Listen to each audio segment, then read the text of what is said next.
लेकिन यज्ञशाला के बाहर में इतने बड़े बड़े हॉर्न लगा दिए और सुबह 4 बजे से ही ना बच्चों को सोने दे रहे हैं, रात में 11 बजे तक उसी में ही महाराज सुंदरकांड का पाठ चल रहा है, बच्चे सो ही नहीं पा रहे। घर परिवार में, पड़ोसियों में, आपस में सब में द्वंद्व चल रहा है, कान पर रुई लगा करके रात में लोग सो रहे हैं, भैया कहाँ जाएं, कैसे जाएं, और कर क्या रहे हैं यज्ञ, लेकिन परेशान हो रहे हैं सब लोग उससे। वो धर्म नहीं है। धर्म का स्वभाव क्या है? जो सबको धारण करे, जो सबको संभाल लेवे, वो धर्म है।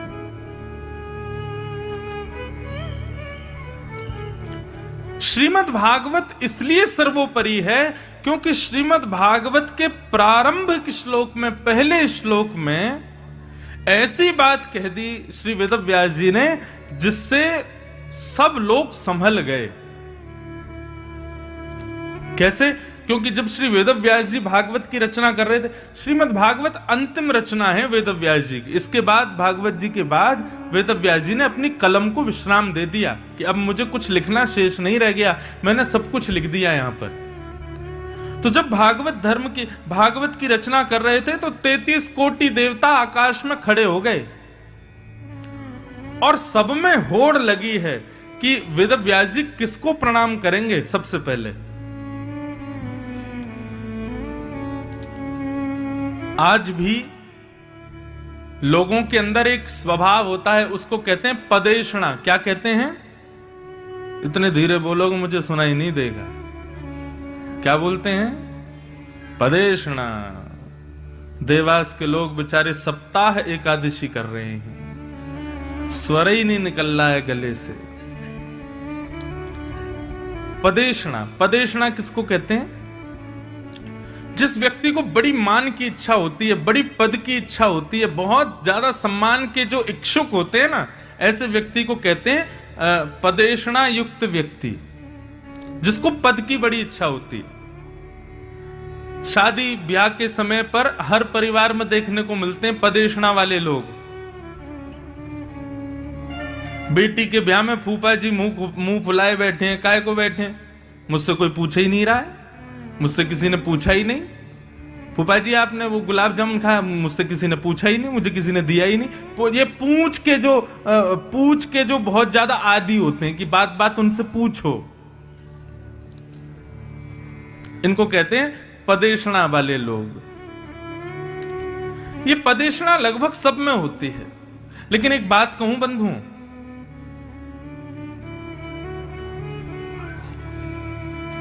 अपमान का बोध उसी को होता है जिसको सम्मान की बहुत इच्छा होती है। जिसको बहुत सम्मान का जो प्यासा होता है ना, अपमान उसी का सबसे ज्यादा होता है। और जिसको सम्मान की बिल्कुल इच्छा नहीं होती ना, ऐसे व्यक्ति का जबरदस्ती अपमान कर दिया जाए तो भी उसको कुछ पता नहीं चलता कि मेरा अपमान हुआ है। इसलिए सदैव ना सम रहो, समत्व में रहो, ज्यादा सम्मान की इच्छा मत रखा करो। और आप लोग तो विशेष रूप से, क्योंकि महाकाल की नगरी के पास ही आप लोग रहते हो। ये महादेव हैं। भरी सभा में दक्ष प्रजापति अपमान कर देता है, फिर भी सहन करते हैं। इसीलिए बाकी सब देव हैं और ये महादेव हैं। महादेव क्यों हैं? क्योंकि महादेव सम्मान के इच्छुक नहीं है और अपमान से उन पर कोई फर्क भी नहीं पड़ता है, इसीलिए वो महादेव हैं। ऐसा कहते हैं भगवान शिव ने विष पिया, वो नीलकंठ हैं। वास्तव में विष क्या है? अपमान ही विष है।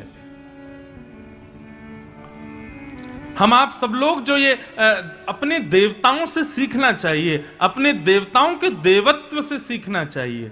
हम महादेव से क्या सीखें? कि महादेव से यह सीखना है कि महादेव अपमान को भी पी लेते हैं, हम लोग सह नहीं पाते। अपमान को जो सहन करे वो महादेव है। तो सारे देवताओं में होड़ लगी है कि भागवत की रचना हो रही है, सबसे पहले किसका वंदन किया जाएगा, किसको नमन किया जाएगा। वेदव्यास जी महाराज जब कलम से लिख रहे थे पहला श्लोक भागवत का, मनी मन विचार कर रहे थे बहुत बड़ा युद्ध होने वाला है। क्यों? सारे देवता आपस में होड़ लगाए बैठे हैं, वेदव्यास जी किसका नाम पहले लिखेंगे, किसको वंदना पहले करेंगे, और मैंने यदि किसी एक को वंदन किया तो बाकी सब रूठ जाएंगे मेरे से। गणेश जी बोले मुझे पहले वंदन करेंगे, मैंने आदि कई सारे ग्रंथ लिखने में सहायता की है वेदव्यास जी की। सरस्वती बोली ये मुझे पहले वंदन करेंगे, क्योंकि इनके पास जितना भी ज्ञान है वो मेरी कृपा है इनके ऊपर। नारायण बोले मुझे पहले वंदन करेंगे, क्योंकि बद्री विशाल में ही लिखे हैं सारे ग्रंथ, वो बद्री विशाल नारायण की भूमि है। सब देवताओं में होड़ लगी है, परंतु श्री वेदव्यास जी महाराज अपने प्रथम श्लोक को लिखते लिखते लिखते लिखते अंत में किसको वंदन करते हैं? सत्यम परम धीमहि। इस संसार में, इन तीनों लोकों में, इस भुवन में जो कोई भी परम सत्य है मैं उसको वंदन करता हूं। आहा, प्रथम भाव ही ऐसा कह दिया कि एक दूसरे का मुंह देखने लगे देवता। बोले किसको वंदन किया इन्होंने? बोले परम सत्य जो कोई भी है उसको वंदन करता हूं। ये प्रथम श्लोक ही भागवत की गरिमा को इतना ऊंचा पहुंचा देता है। क्यों? क्योंकि यहां पर धर्म का आश्रय लिया है। ऐसी बात कही है वेदव्यास जी ने कि किसी को बुरा भी नहीं लगेगा और सबको वंदन भी हो गया। मैं परम सत्य को वंदन करता हूं। अब गणेश जी यदि नाराज हो जाएं कि मुझे वंदन नहीं किया तो मतलब आप परम सत्य नहीं हो। सरस्वती नाराज हो जाएं मेरी स्तुति नहीं की तो क्या आप परम सत्य नहीं हो? वेदव्यास जी ने तो कह दिया जो भी परम सत्य है, मुझे नहीं पता, मैं किसी एक का नाम नहीं लिख रहा हूं, आप में से जो भी परम सत्य है मैं उसको वंदन करता हूं। कहां तक कहें, मानव स्वयं को भी परम सत्य मानता है। सबको वंदन किया, इसीलिए कहते हैं नमोस्तुते व्यास विशाल बुद्धे। व्यास जी की बुद्धि को हम प्रणाम करते हैं। क्यों? क्योंकि वो ज्ञान युक्त नहीं है, विवेक युक्त है। विवेक युक्त, इसलिए भागवत ग्रंथ सबसे श्रेष्ठ है, क्योंकि यहां पर ऐसे विवेक युक्त वक्ता ने इसकी रचना की है, वेदव्यास जी महाराज। तो प्रथम श्लोक में परम सत्य को वंदन किया। श्रीमद् भागवत के द्वितीय श्लोक में 4 बातें बताई गई: विषय, अधिकारी, संबंध और प्रयोजन। भागवत का विषय क्या है, भागवत का अधिकारी कौन है, भागवत का संबंध क्या है और भागवत का प्रयोजन क्या है। बहुत ध्यान से सुनिएगा। ये जो सप्ताह क्लास यहां पर अभी प्रारंभ हो रही है ना, उसके सारे रूल्स एंड रेगुलेशंस बताए जा रहे हैं। पहली बात, भागवत का विषय क्या है? तो धर्म प्रोजित कैतवोत्र परमो। सुनने वाले के हृदय में परम धर्म का बीज बो देना, ये भागवत का विषय है। बहुत ध्यान से सुनिए सब लोग, सावधानतया श्रृणु। भागवत का विषय है सुनने वाले के हृदय में परम धर्म का बीज बो देना। आप कहोगे महाराज जी अभी थोड़ी देर पहले आप धर्म समझा रहे थे, अब एक नया शब्द ले आए हो, परम धर्म। परम धर्म किसे कहते हैं? बहुत बहुत सीधी सादी डेफिनेशन है परम धर्म की। धर्म और परम धर्म में अंतर केवल इतना है, धर्म किसके लिए? धर्म किया जाता है देह के लिए, और परम धर्म किया जाता है आत्मा के लिए। सुबह उठना, स्नान करना, पूजा करके अपने दफ्तर चले जाना, अपने दुकान पर जाना, अपने बिजनेस को शुरू करना, अपनी जॉब करना, मान प्रतिष्ठा यश वैभव करना, प्राप्त करना, निष्ठा से कर्म करना, ये सब धर्म के अंतर्गत आ जाते हैं। यहां पर फल किसको मिल रहा है? आपके देह को मिल रहा है। जहां पर देह की प्रसन्नता का भाव रखा जाए वो धर्म है। परंतु जहां पर आत्म कल्याण की भावना रखी जाए, आत्मा की कल्याण की भावना रखी जाए, वो परम धर्म है। अच्छा आप बताओ, कथा सुनना धर्म है कि परम धर्म है? क्या है? धर्म है। आधे बोल रहे हैं धर्म, आधे कह रहे हैं परम धर्म। इसीलिए तो बार बार कहता हूं, सावधानी से सुनो। एक बार एक व्यास जी की कथा हुई। कथा क्या हुई, एक महात्मा रहते थे गांव के बाहर, तो गांव के लोगों ने इच्छा व्यक्त की कि भाई कथा होनी चाहिए हमारे गांव में। किससे कराएंगे? बोले एक महात्मा रहते हैं बाहर कुटिया पे, उनसे प्रार्थना कर देते हैं। सारे गांव के लोग गए महात्मा जी से जाके, बोले महात्मा जी हमारे यहाँ कथा सुना दीजिए गांव में। बोले ठीक है, क्या व्यवस्था रहेगी? बोले बढ़िया पंडाल बनाएंगे, सबके बैठने की व्यवस्था करेंगे, सबके प्रसाद की व्यवस्था रखेंगे, आप तो बस आके कथा सुनाओ। महात्मा जी बोले ठीक है, परंतु मैं एक प्रश्न पूछूंगा आते ही, यदि उसका उत्तर आप लोगों ने दे दिया तो मैं कथा सुनाऊंगा। गांव वाले बोले जो आज्ञा, आप प्रश्न करना, हम उत्तर देंगे।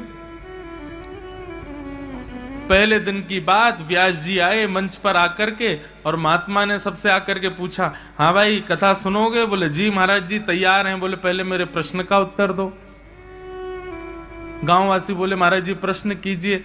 तो महाराज जी ने प्रश्न किया, क्या भगवान है? गांव के लोग बोले हाँ महाराज जी भगवान तो हैं, भगवान हैं इसीलिए तो हम लोग कथा सुनना चाहते हैं, और भगवान हैं इसीलिए उनको और जानने के लिए हम सब लोग इकट्ठे हुए हैं। भगवान तो हैं।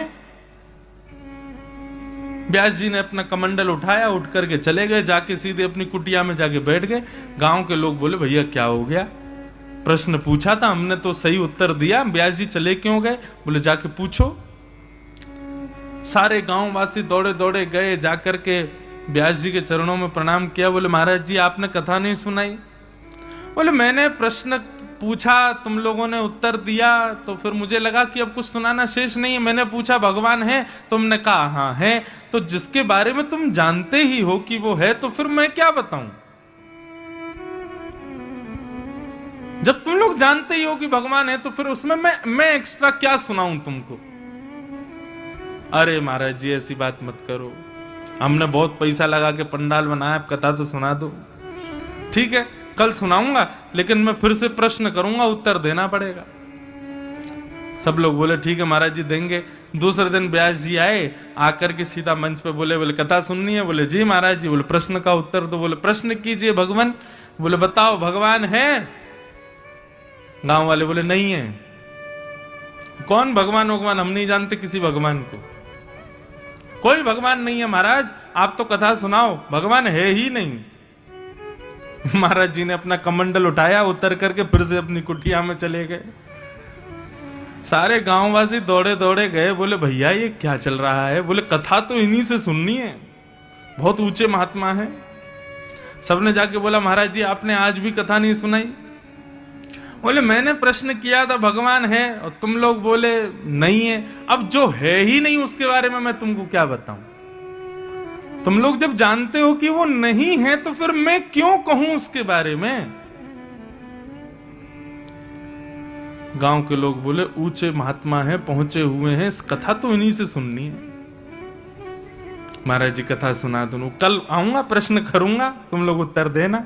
वो ठीक है। गांव के लोगों ने रात में कहा भाई सुनो, आधे आधे बट जाओ, कल ये पूछेंगे भगवान है तो आधे बोलना है, आधे बोलना नहीं है। तब तो इनको सामंजस्य बैठवाना पड़ेगा और फिर ये कथा सुनाएंगे। तीसरे दिन व्यास जी मंच पर आए, आकर के बोले हाँ भाई प्रश्न का उत्तर दो, भगवान है? तो आधे बोले हैं, आधे बोले नहीं है, आधे बोले हैं, आधे बोले नहीं है। है नहीं है, है नहीं है, गांव वाले लड़ने लगे, व्यास जी उठ के चले गए कुटिया में। गांव के लोग रोते रोते पहुंचे, बोले भगवान 3 दिन से हम लोग पागल बने घूम रहे हैं, आप कथा ही नहीं सुना रहे हो। बोले मैंने पूछा भगवान है, तुम लोग आधे बोले हैं, आधे बोले नहीं है। तो जिनको पता है कि भगवान है और जो कह रहे थे नहीं है, तो वो जानने वालों के पास चले जाओ, जिनको पता है कि भगवान है वो नहीं जानने वालों को बता दो, मेरी क्या जरूरत है, गांव का मामला आपस में लिपट लो।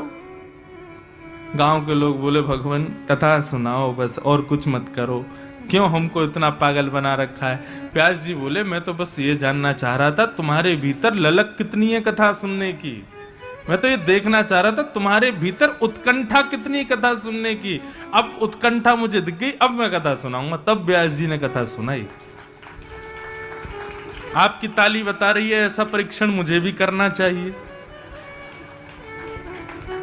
लेकिन मैं कर नहीं पाऊंगा ना, क्योंकि 7 दिन बाद फिर मुझे कहीं और कथा करने जाना है। इसलिए हम तो कथा पूरी सुनाएंगे। इसलिए भैया ध्यान से सुनो, एक एक शब्द बहुत जरूरी है। धन चला गया, कुछ नहीं गया, आ जाएगा वापस। समय चला गया, कुछ चला गया। चरित्र चला गया, बहुत कुछ चला गया। लेकिन यदि ज्ञान ही चला गया तो सब कुछ चला गया। इसलिए कथा बहुत मुश्किल से प्राप्त होती है। एक एक शब्द आपके लिए इस समय करोड़ों के समान है, इसलिए इसको ग्रहण करो। अन्य काम जितने भी हैं वो तो जीवन भर लगे रहेंगे, कथा बार बार नहीं होती है। और मेरा मुख्य उद्देश्य रहता है मैं स्वच्छंद कथा सुनाने में ज्यादा मुझे सुख मिलता है, इसलिए भाव से सुनो बहुत। धर्म और परम धर्म। परम धर्म का मतलब है जहां पर हम आत्म कल्याण की भावना रखते हैं। आत्म कल्याण का मतलब मेरा कल्याण हो ये नहीं होता। आत्म कल्याण मतलब जो जीव मेरे अंदर विद्यमान है उसका कल्याण।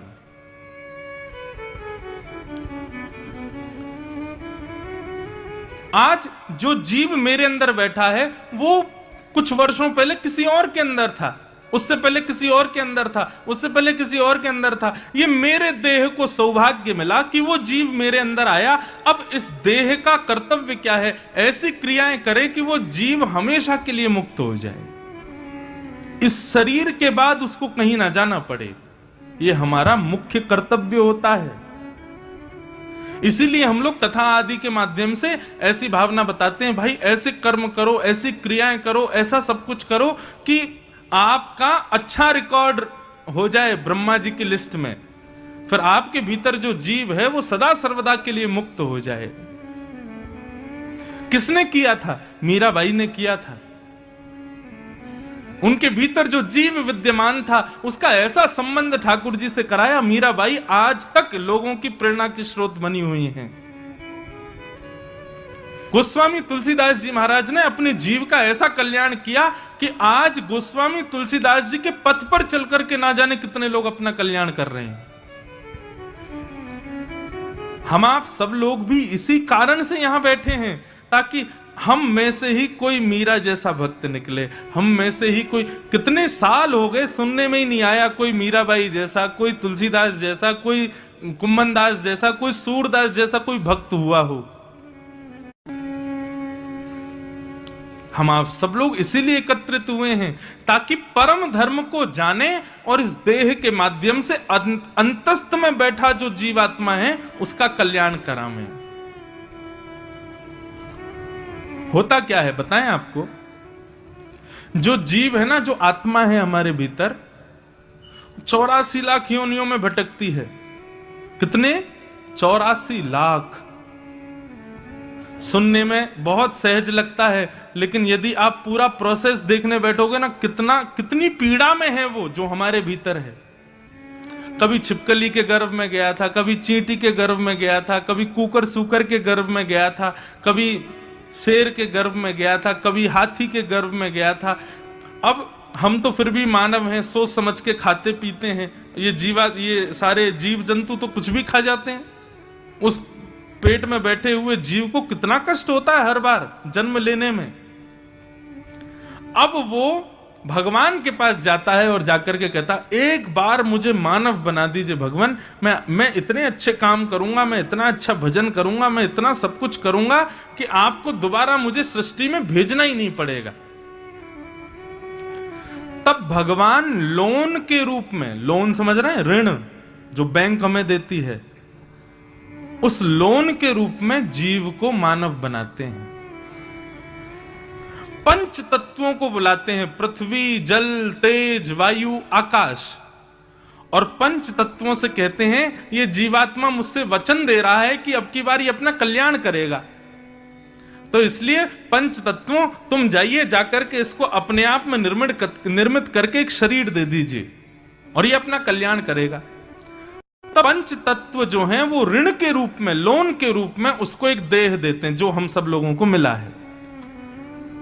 और ऋण चुकता कैसे है, लोन चुकाना कैसे है? कथा में जाकर के, गंगा स्नान करके, यमुना जी का दर्शन करके, बिहारी जी दर्शन करके, महाकाल भगवान को प्रणाम करके, संतों की सेवा करके, ब्राह्मणों की सेवा करके, असहाय लोगों की सेवाएं करके, समाज का कल्याण करके, हमारे देह से जो भी परोपकार होते हैं ना, इसका मतलब हमारे देह में पंच तत्व जो हैं उनके ऋण से हम उऋण हो रहे हैं। लेकिन जो लोग इनमें से कुछ भी नहीं करते, गंदा खाते हैं, गंदा पीते हैं, गंदी जगह जाते हैं, सारे उल्टे सीधे काम करते हैं, देह से केवल भोग भोगते हैं, ऐश करना, नाचना, गाना, उल्टे सीधे काम करना ही केवल देह इसके लिए प्रयोग करते हैं, ऐसे लोगों का ऋण इतना हो जाता है, इतना हो जाता है कि जब उस व्यक्ति की मृत्यु होती है ना, पंच तत्व उसकी शिकायत करते हैं भगवान से। बोले भगवान आपने तो कहा था कि ये हमको मुक्त करेगा, आपने तो कहा था कि ये हम लोगों के ऋण से उऋण होगा, लेकिन इसने तो बहुत गलत काम किए नीचे जाके। तब ठाकुर जी उन पंच तत्वों से पूछते हैं बताओ इसको क्या दंड देना चाहिए। तब पंच तत्व कहते हैं जितना इसने हमें सताया, जितना इसने हमारे साथ दुराचार किया है, उतना ही दुराचरण इसके साथ होना चाहिए। फिर उसको नरक भेजा जाता है, नरक से फिर वो दोबारा 84 लाख योनियों में भटकता है, और भटकता भटकता भटकता फिर रोता हुआ भगवान के पास जाता, अब की बार मानव बना दो भगवान। भगवान कहते नहीं अभी और भटक तू।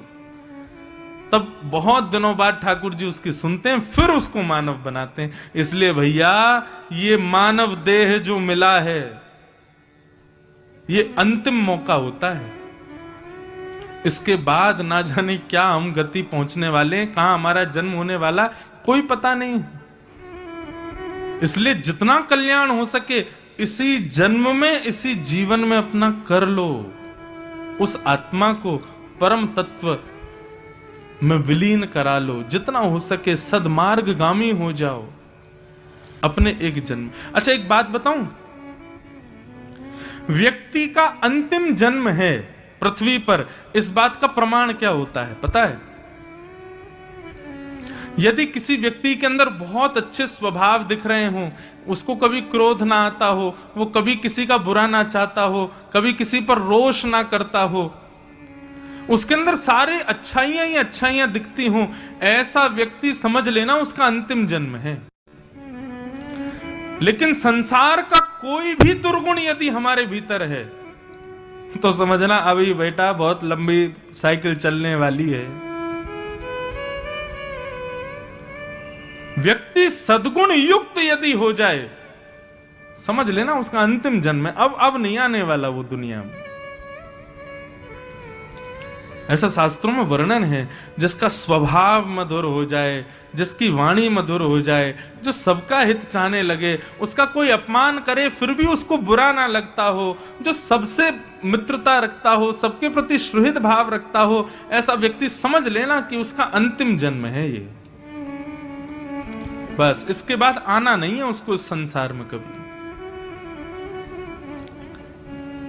इसलिए भैया ये भागवत की जो कथा है, इन सुंदर मार्गों पर चल करके अपने, मैंने कल भी निवेदन किया था, आज भी निवेदन करूंगा, अपने दुर्गुणों को डायरी में लिख के पॉकेट में 24 घंटे रखो। एक बार को 2500 की नोट भूल जाओ घर पे ठीक है, लेकिन डायरी रहनी चाहिए, और दिन में 5 बार उसको पढ़ो। अपने दुर्गुणों को जितना बार देखोगे उतनी जल्दी दुर्गुण नष्ट होगा। वास्तव में दुर्गुण रहता क्यों है हमारे भीतर पता है? क्योंकि दुर्गुण को हम छुपाते हैं। हमारे ठाकुर जी क्या बजाते हैं? वंशी बजाते हैं। क्यों? तबला क्यों नहीं बजाते? सितार क्यों नहीं बजाते? हारमोनियम क्यों नहीं बजाते? कन्हैया वंशी क्यों बजाते हैं? वंशी पोली होती है। पोला होना ये सद्गुण नहीं है, ये दुर्गुण है। वंशी में 6 छिद्र होते हैं, छेद होते हैं, ये छिद्र होना ये सद्गुण नहीं है, दुर्गुण है। परंतु वंशी को ठाकुर जी ने स्वीकार क्यों किया? क्योंकि अपने दुर्गुणों को छुपाया नहीं, वंशी ने प्रकट कर दिया। अब तबला, वो भैया तबला बजा रहे हैं हमारे, अब ये तबला जो है ये अंदर से पोला होता है, लेकिन छुपा के रखता है खुद को कि मैं पोला हूं। जितने भी साज होते हैं वो साज अपने पोलेपन को, अपने दुर्गुणता को छुपाते हैं, तब उनमें से स्वर निकलता है। परंतु वंशी अपने पोलेपन को प्रकट करती है। इसलिए ठाकुर जी कहते हैं इसने अपना दुर्गुण नहीं छुपाया, इसलिए इसको अपने अधरों पर निवास दूंगा मैं। व्यक्ति जब जैसा है वैसा ठाकुर जी के सन्मुख प्रस्तुत होता है ना, तब ठाकुर जी उसको स्वीकार करते हैं। अपने दुर्गुणों को स्वीकार करके उनको सगुण बनाने के लिए ही भागवत की कथा सुनी जाती है। तो भागवत का विषय क्या है? परम धर्म, यानी कि आत्म कल्याण का भाव रखना। दूसरी बात, भागवत का अधिकारी कौन है? इस पंडाल में किसको प्रवेश मिलना चाहिए? देखो, आने के लिए मना किसी को नहीं है, लेकिन वास्तविक यहां बैठने का अधिकारी कौन है? इस व्यासपीठ पर बैठने का अधिकारी कौन है? तो उसके बारे में बताते हैं, निर्मत सराणाम सताम, जो मात्सर्य दोष से रहित है, कथा का अधिकार उसी को है। और सोच रहे हैं बोले घर में बैठाने का आसन तक नहीं है, मैं कहां बैठाऊंगा इनको ले जाके। पहले तो दौड़े घर जाके विदुरानी से बोले अरे आज कुछ होने वाला। वो क्या होने वाला? बोले ठाकुर जी पधारने वाले। मतलब अरे द्वारिकाधीश, अरे क्या कह रहे हो, रुक के आराम से बताओ। श्वास लेके विदुर जी कह रहे हैं, देवी आज भरी सभा में द्वारिकाधीश बोले मेरा निमंत्रण तो विदुर के यहाँ, हमारी कुटिया में ठाकुर जी पधार रहे हैं। मैं यही विचार करूं बैठाएंगे कहां, खवाएंगे क्या? अरे कछु है अपनी रसोई में कोई सामग्री हो, सुंदर सिद्ध करो उसको। विदुरानी बोली आपको लाना पड़ेगा, है तो कछु नहीं। दोनों की स्थिति ऐसी हो गई। विदुर जी बाजार भगे कछु लेवे के काजू, पता नहीं कब आ जाए। ठाकुर जी तो इतने में पहुंच गए और विदुरानी के यहाँ पहुंचे। विदुरानी के यहाँ जाकर के विदुरानी की भी हालत ऐसी कि पाटा भी उल्टा बिछा दिया। ठाकुर जी उसी पे ही बैठ गए। बोले जल्दी से भोजन कराओ, भूख लगी है। कुछ थे नहीं, कदली फल रखे थे, छिलका उतार करके ठाकुर जी को छिलका देती जाएं और केला दूर फेंकती जाएं। ठाकुर जी प्रेम से भाव से केला खा रहे। इतने में विदुर जी आए। विदुर जी आकर के हाथ रोको, बोले अरे कहा कर रही हो, छिलका खिला रही हो ठाकुर जी को। ठाकुर जी क्षमा करो, आप पहली बार घर आए, हम लोगों ने पाटा भी उल्टा बिछा दिया, खिला भी छिलका रहे। ठाकुर जी मुख खोलो, मैं केला खिलाऊं। केला खिलाया। ठाकुर जी बोले सही पूछो, हमको बिल्कुल स्वाद नहीं आ रहा केला में। आप तो विदुरानी जी आप छिलका ही खिलाओ, वही में स्वाद आ रहा हो। विदुर विदुरानी दोनों ठाकुर जी के अंक से लग गए, रोने लगे। ये चाहिए हमको ये नहीं चाहिए कि ठाकुर जी आप हमारे यहां आओ, हम सब व्यवस्था करें। नहीं, ठाकुर जी स्वयं दे दें। कोई समय ना हो, कोई नियोजित ना हो, कुछ नहीं हो, अपने आप ठाकुर जी आवे। उसके लिए स्वयं का निर्माण करना पड़ेगा। और वो स्वयं का निर्माण बिना महत पाद रजोभिषेकम। संत संग क्यों करने के लिए कहते हैं? कई लोग कहते हैं, आजकल यूथ में भी, बच्चों में भी खूब भक्ति बढ़ रही, तो उनके माता पिता कहते हैं महाराज जी क्यों, ठीक है कथा घर पे सुन ले, इसको यहां आने की क्या जरूरत है, इसको संतों के बीच में बैठने की क्या जरूरत है? अरे भाई निर्माण तो वही होगा। केवल आप घर बैठे YouTube आदि पे सुन लेंगे, ठीक है, आपत्ति काल में उतना चल जाएगा। पर यदि संभव है कि जा सकते हो तो संतों के बीच में रहो। वे कैसे चलते हैं, क्या बोलते हैं, कैसा उनका नियम रहता है, वो सब पालन करो जीवन में। वो सिखाएंगे आपको। उससे क्या सीखोगे, किस चीज का निर्माण होगा? ठाकुर जी आपको अपना अधिकार दें, उसका निर्माण होगा। और तब ये पद सार्थक हो जाएगा। तू अपनो श्रृंगार करत है, तू अपनो श्रृंगार करत है, और ये दर्पण हाथ दिखावत है, ये दर्पण हाथ दिखावत है। तू है सखी बड़ भाग बड़ी, गोपाल तेरे घर आवत है। तू है सखी बड़ भाग बड़ेरी, गोपाल तेरे घर आवत है। यही मूल बात है बंधु। आज से नियम बदलो, ठाकुर जी से ठाकुर जी को भी मत मांगो। अब द्वारिकाधीश, गिरधर लाल आदि कहीं भी जाओ, ठाकुर जी से वैष्णव सेवा मांगो कि हे द्वारिकाधीश जी आप कृपा करो, हम आपके योग्य नहीं, आप ऐसे अनुग्रह करो कि खूब संतन की सेवा हम कर पाए, हमारे जीवन में वैष्णव पधारें, उनके संग हमको प्राप्त हो, उनके संग से हमारा ऐसा निर्माण हो कि आप हमें अधिकारी समझें, किसी सेवा का पात्र समझें, तब हम आपकी सेवा करें। इसीलिए श्री उद्धव जी महाराज को व्रज भेजा ठाकुर जी ने द्वारिका आने से पहले कि उद्धव तुम्हारा वृंदावन जाना बहुत जरूरी है, क्योंकि तुम श्रीमद् भागवत में शुकाचार्य जी कह रहे हैं वृष्णि नाम प्रवरो मंत्री कृष्णस्य दयितः सखा शिष्यो बृहस्पतिर साक्षात। उद्धवो बुद्धि सत्तम प्रेम सत्तम कहते तो आनंद भी आता। प्रेम नहीं है, केवल बुद्धिमान है। तब भगवान कहते हैं जाओ ब्रजमंडल जाओ, ब्रज गोपियों की सुध लेकर के आओ। उद्धव जी महाराज बोले भगवान मैं चला जाता हूं, अभी आ जाऊंगा शाम तक। भगवान बोले जाओ शाम तक आ जाना। और अपनी सुंदर मोर पिछ और काली कमरी उतार करके उद्धव जी को पहना दी, जाओ। उद्धव जी बोले इसकी आवश्यकता तो नहीं थी, बोले इसके बिना जाओगे ब्रजवासी बात नहीं करेंगे तुमसे। कल पद गाया था ना, हमारो मुरली वारो श्याम। ब्रजवासी तो कहे भैया हमारा तो वंशी वारो ये श्याम। यही हमारे द्वारिकापुरी में भी संध्या आरती और श्रृंगार आरती में वंशी धारण करानी पड़े।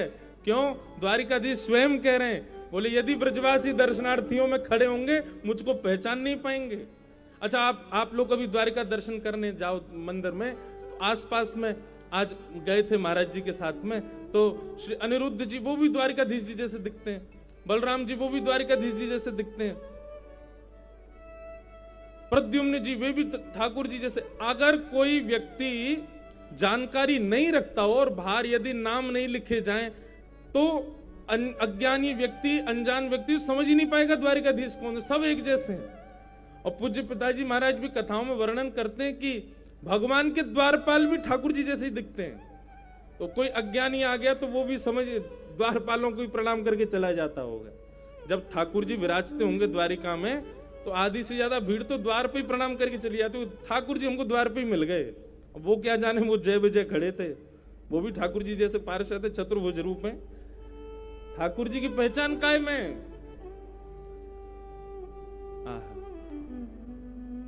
कभी ठाकुर जी मिल गए तो पहचानोगे कैसे? कभी सोचा आपने? कभी प्रत्यक्ष ठाकुर जी आपके सामने आ गए तो आप उनको पहचानोगे कैसे? सबसे पहले ठाकुर जी कितने भी छद्म भेष धारण कर लें, कितनों रूप बदल लें, कितनों कछु कर लें, लेकिन ठाकुर जी अपने श्री चरणारविंद नहीं बदल सकते।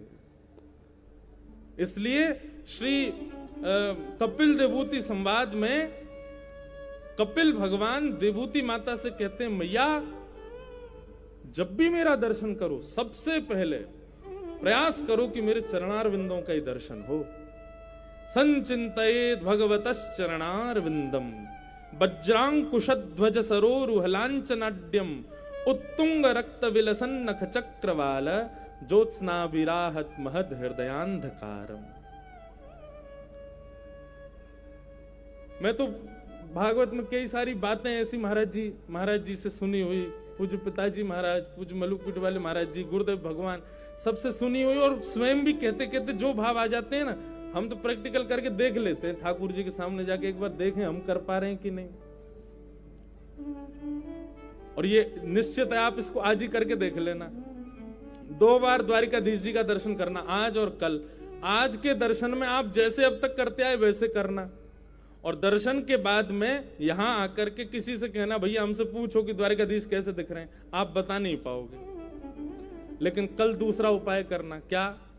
जैसे ही ठाकुर जी के सामने पहुंचो, आपके पास में बहुत कम समय है क्योंकि दरबान जो है वो फेंक देंगे बाहर। उतने कम समय में ऊपर से नीचे नहीं, नीचे से ऊपर निहारो। सबसे पहले ठाकुर जी के चरण देखो, उसके बाद ठाकुर जी के उदर देखो, फिर वक्ष देखो, फिर ग्रीवा, फिर मुख, फिर मुकुट। नीचे से ऊपर नजर घुमा के एक बार देखो ठाकुर जी को। लाइन लंबी ऐसी होती है कि दूर से दिख जाते हैं ठाकुर जी, पर ठाकुर जी भी बड़े चतुर हैं, पहले मुख ही दिखाते हैं अपना। ऐसा सुंदर श्रृंगार करेंगे कि आंख सीधी मुख पे ही जाती है। ये ठाकुर जी का श्रृंगार अच्छा होता है तो लोग कहते हैं आज ठाकुर जी बड़े सुंदर लग रहे थे। नहीं, उस दिन ठाकुर जी चतुर बन के खड़े थे कि तुम्हारी दृष्टि मेरे चरण में पड़े ही नहीं, यहीं पे ही अटक जाओ। चरण पहले देखो, ठाकुर जी के चरणार बिंदों का दर्शन, उसके बाद समग्र अंग का दर्शन। और फिर आप आकर के किसी से ना आज हमारे दर्शन की विधा पूछो, आज ठाकुर जी कैसे दिख रहे थे, आप बता दोगे निश्चित उस दिन ठाकुर जी कैसे दिख रहे थे। सबसे पहले तो ठाकुर जी की पहचान है चरणों से। ठाकुर जी के श्री चरण सामान्य चरण जैसे होते हैं लोगों के, ऐसे नहीं है। अरुण कमल, एक श्री राधा रमण जी का पद है, अरुण चरण श्री राधा रमण के। अरुण कमल जैसे चरण है ठाकुर जी के। ठाकुर जी के चरणों को जब आप देखेंगे ना, आप कहोगे महाराज जी सुंदर चरण है, हमको कैसे पता चले? अब इसका दूसरा उपाय सुनो।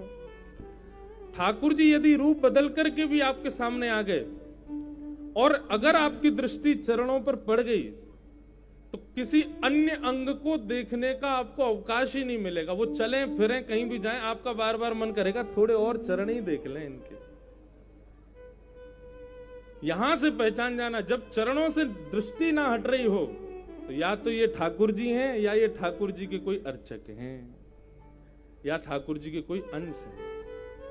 मैं कथाओं में सुनाया करता हूं, श्री प्रहलाद जी महाराज के सामने जब नृसिंह भगवान प्रकट हुए, प्रहलाद जी को गोद में बैठा करके नृसिंह भगवान बोले, सब डर के भाग गए, लक्ष्मी भाग गई, ब्रह्मा जी भाग गए, सब देवता, कोई हिम्मत नहीं कर रहा मेरे आगे आने में। प्रहलाद तुमको डर नहीं लग रहा मेरे रूप से?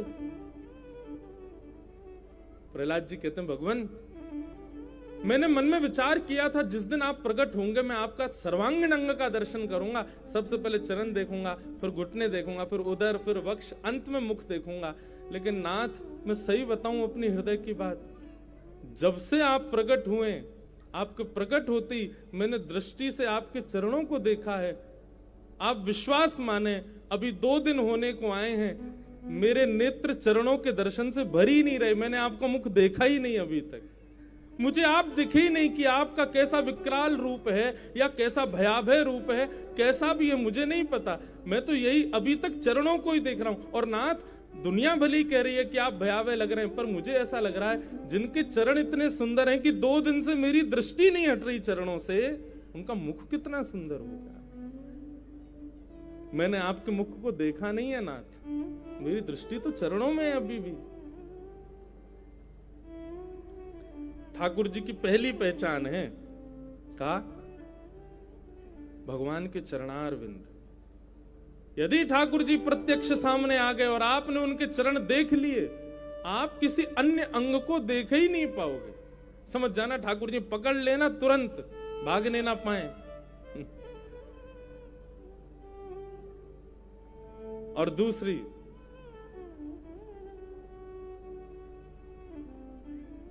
कित मुरली कित बनमाला,